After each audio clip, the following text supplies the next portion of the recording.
Please welcome to speak to us the funniest man on earth, a performer of legendary comic genius, a children's book author of profound depth, an individual of enormous compassion who is doing so much to make our world a better place, the great Jim Carrey.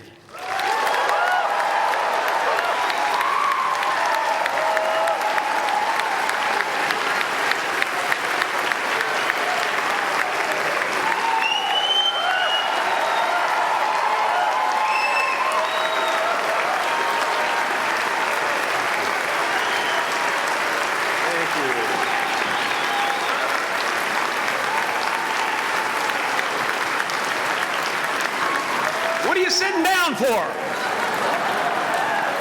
I was going to milk that for a while.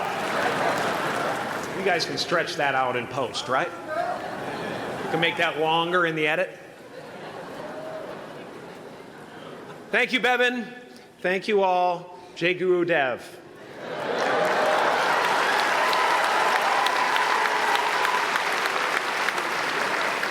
I brought one of my paintings to show you today. I hope you guys are going to be able to see it okay. It's not one of my bigger pieces, so you might want to move down front. Get a good look at it.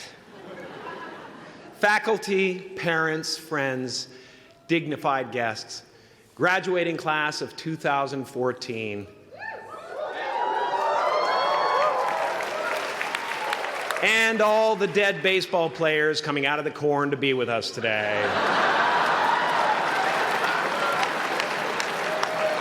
After the harvest, there's no place for them to hide. Fields are empty. There's no cover there. I'm here to plant a seed today, a seed that will inspire you to move forward in life with enthusiastic hearts and a clear sense of wholeness. The question is, will that seed have a chance to take root? Or will I be sued by Monsanto and forced to use their seed?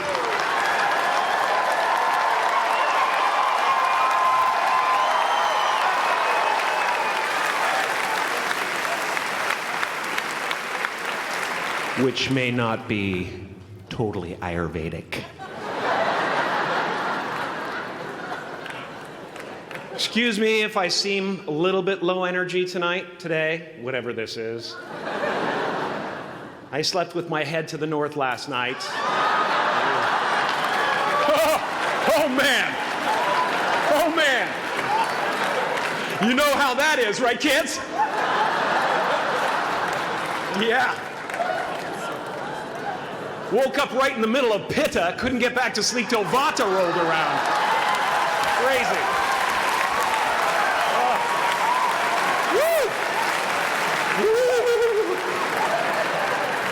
But I didn't freak out, you know. I used that time to eat a large meal. Connect with someone special on Tinder. Because life doesn't happen to you, it happens for you. How do I know this? I don't, but I'm making sound, and that's the important thing. That's what I'm here to do. Sometimes I think that's the only thing that's important, really, you know? It's just letting each other know we're here. You know? Reminding each other that we're part of a larger self. I used to think Jim Carrey is all that I was. Just a flickering light, a dancing shadow, the great nothing masquerading as something you can name. Seeking shelter in caves and foxholes dug out hastily, an archer searching for his target in the mirror, wounded only by my own arrows. Begging to be enslaved, pleading for my chains, blinded by longing and tripping over paradise.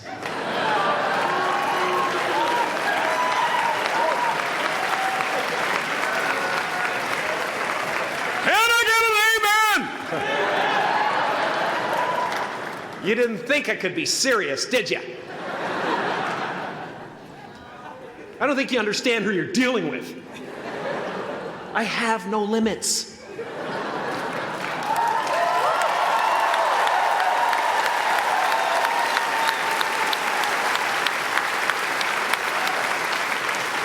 I cannot be contained because I'm the container.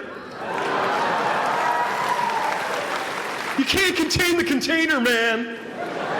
You can't contain the container. I used to believe that who I was ended at the edge of my skin, that I had been given this little vehicle called a body from which to experience creation. And though I couldn't have asked for a sportier model, it was, after all, a loaner and would have to be returned. Then I learned that everything outside the vehicle was part of me too. And now I drive a convertible.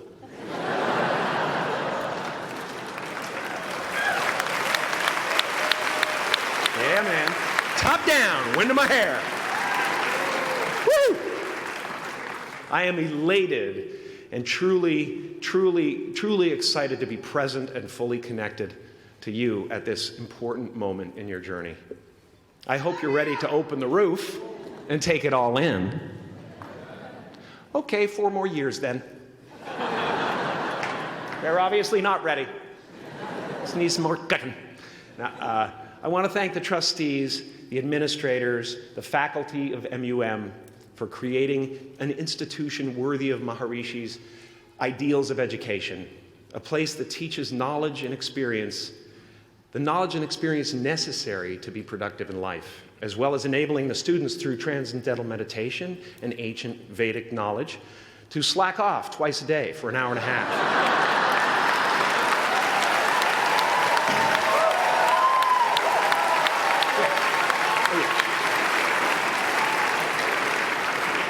Don't think you're fooling me.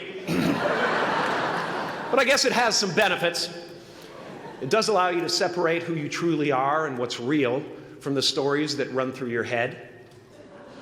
You have given them the ability to walk behind the mind's elaborate set decoration and to see that there's a huge difference between a dog that is going to eat you in your mind and an actual dog that is going to eat you.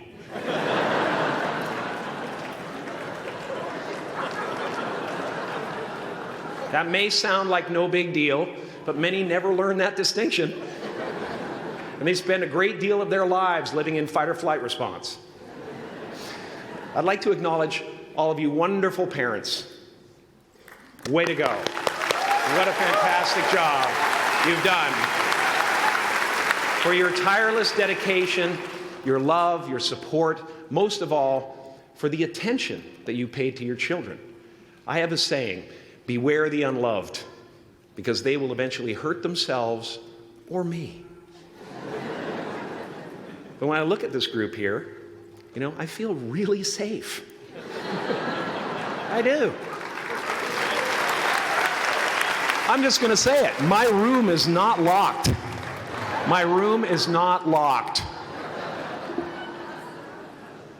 No doubt some of you will turn out to be crooks. But white-collar stuff, Wall Street, that type of thing, Crimes committed by people with self-esteem. Stuff parents can still be proud of in a weird way. And to the graduating class of 2017, -3. You didn't let me finish. Congratulations. Yes, give yourself a round of applause, please. Please.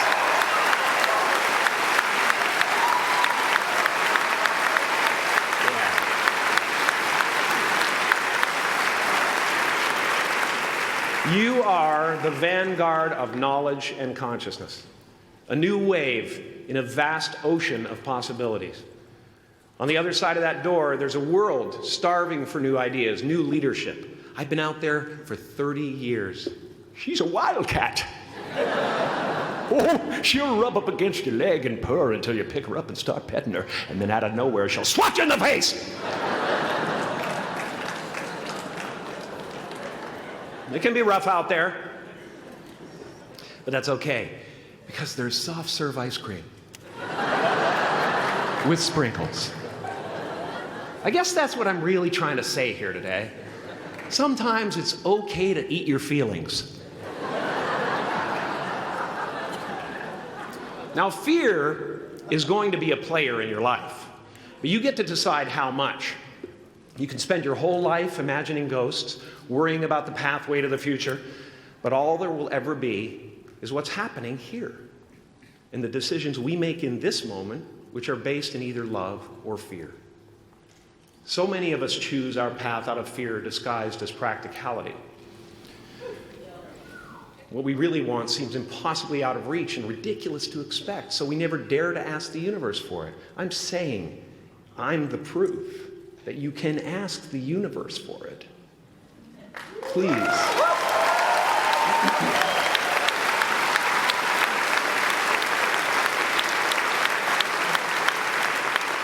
And if it doesn't happen for you right away, it's only because the universe is so busy fulfilling my order.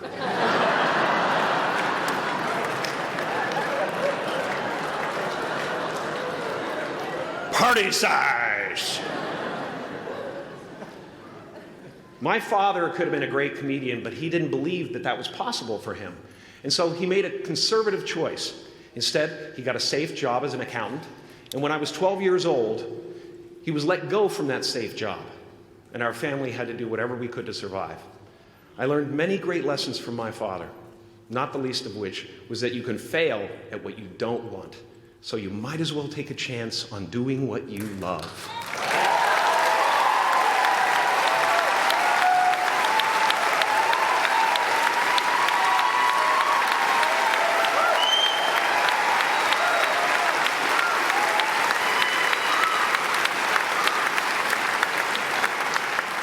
It's not the only thing he taught me, though. You know, I watched the effect of my father's love and humor and how it altered the world around me. And I thought, that's something to do. That's something worth my time. It wasn't long before I started acting up. You know, people would come over to the house and they'd be greeted by a 7-year-old throwing himself down a large flight of stairs. They would say, "What happened?" And I would say, "I don't know. Let's check the replay." I'd go back to the top of the stairs and come back down in slow motion.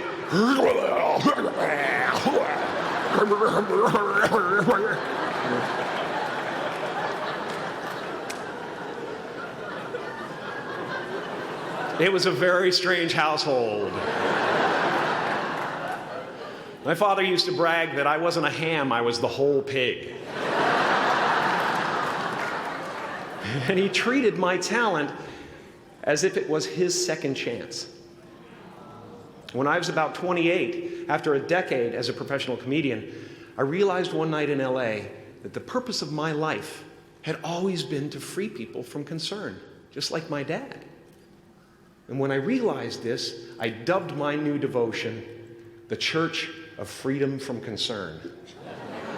The Church of FFC.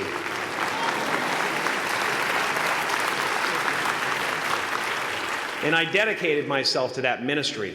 What's yours? How will you serve the world?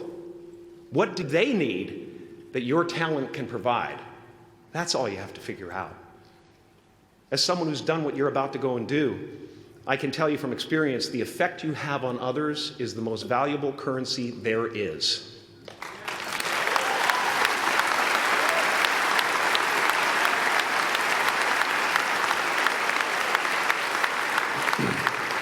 Because everything you gain in life will rot and fall apart, and all that will be left of you is what was in your heart. My choosing to free people from concern got me to the top of a mountain. Look where I am. Look what I get to do. Everywhere I go. I'm going to get emotional because when I tap into this, it really is extraordinary to me. I did something that made people present their best selves to me wherever I go.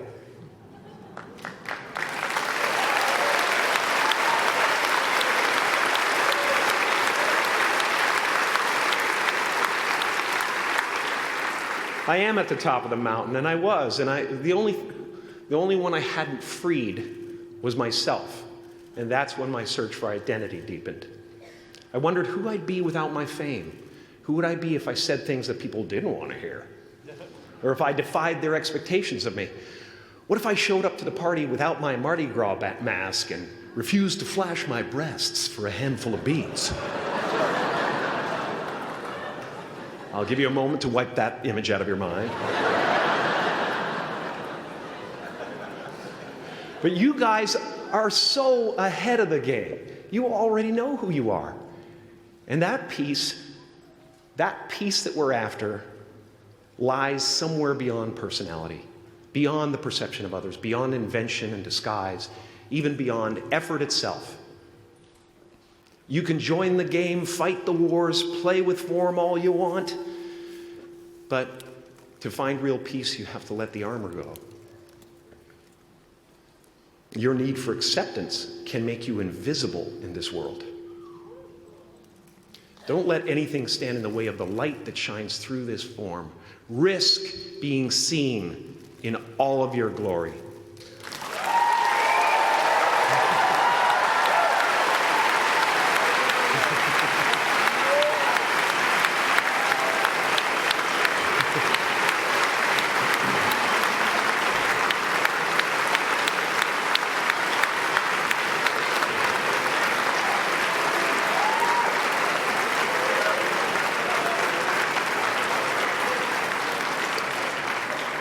It's not big enough.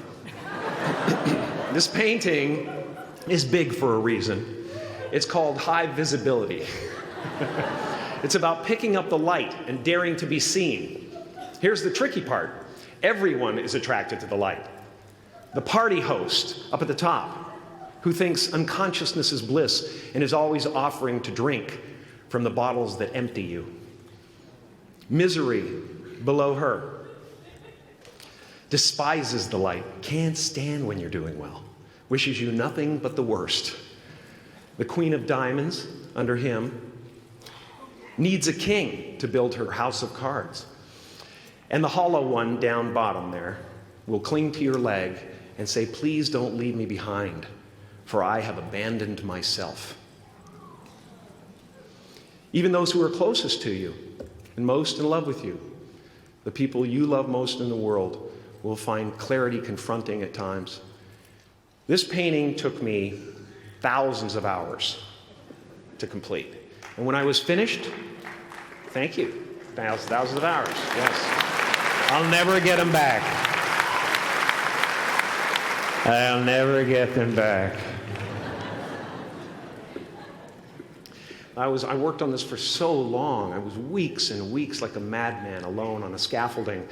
And when I was finished, one of my friends said, this would be a cool blacklight painting. So I started over.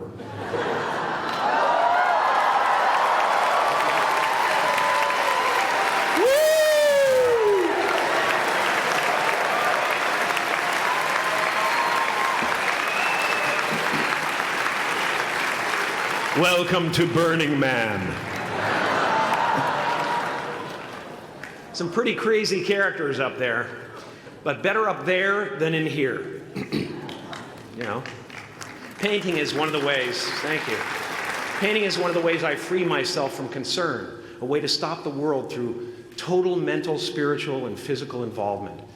But even with that comes a feeling of divine dissatisfaction, because ultimately, we're not the avatars we create. We're not the pictures on the film stock. We are the light that shines through. All else is just smoke and mirrors, distracting, but not truly compelling. I've often said that I wished people could realize all their dreams and wealth and fame, and so that they could see that it's not where you're going to find your sense of completion. Like many of you, I was concerned about going out into the world and doing something bigger than myself, until someone smarter than myself made me realize that there is nothing bigger than myself.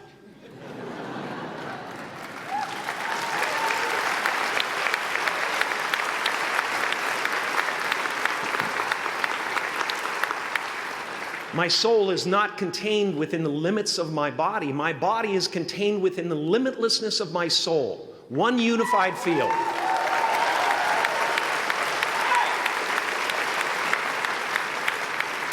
One unified field of nothing, dancing for no particular reason, except maybe to comfort and entertain itself.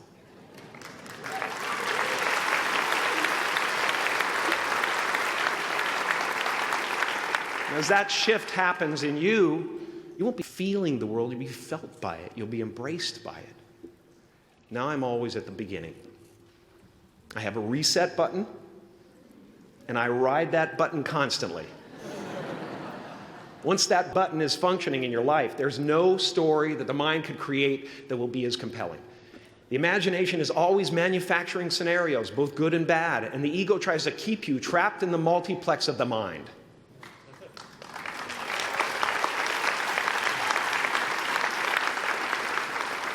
Our eyes are not viewers, they're also projectors that are running a second story over the picture that we see in front of us all the time. Fear is writing that script, and the working title is, I'll Never Be Enough.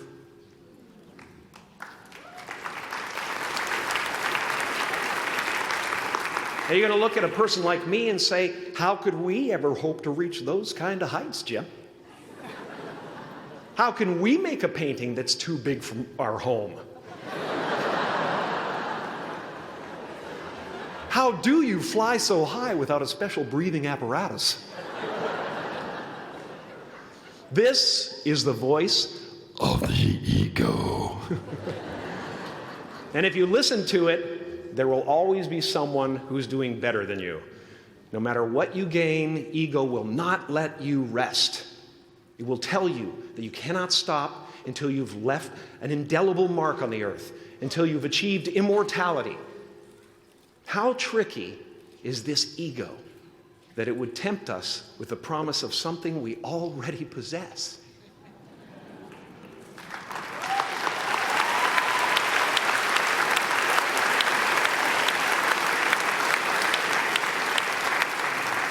So, I just want you to relax. You know, that's my job. Relax and dream up a good life.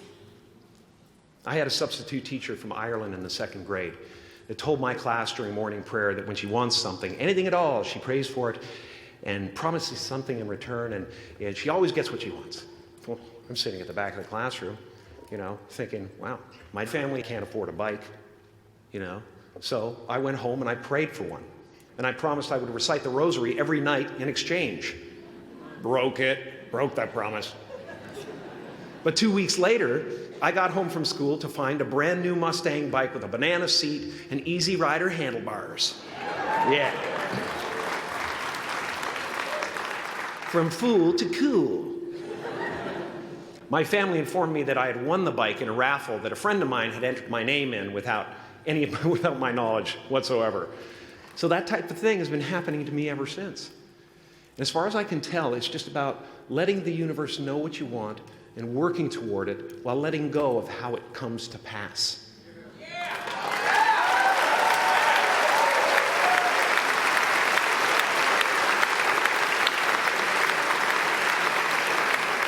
Your job is not to figure out how it's going to happen for you, but to open the door in your head. And when the door opens in real life, just walk through it.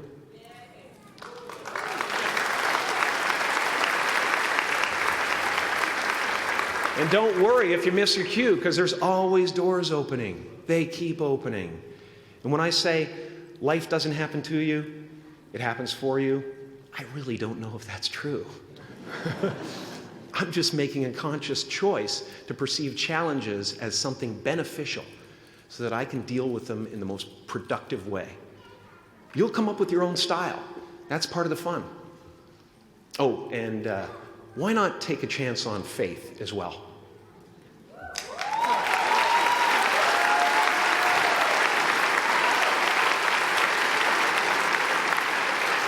Take a chance on faith.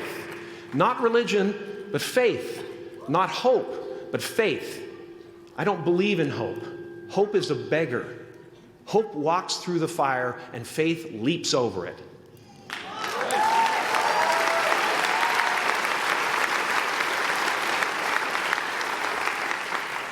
You are ready and able to do beautiful things in this world.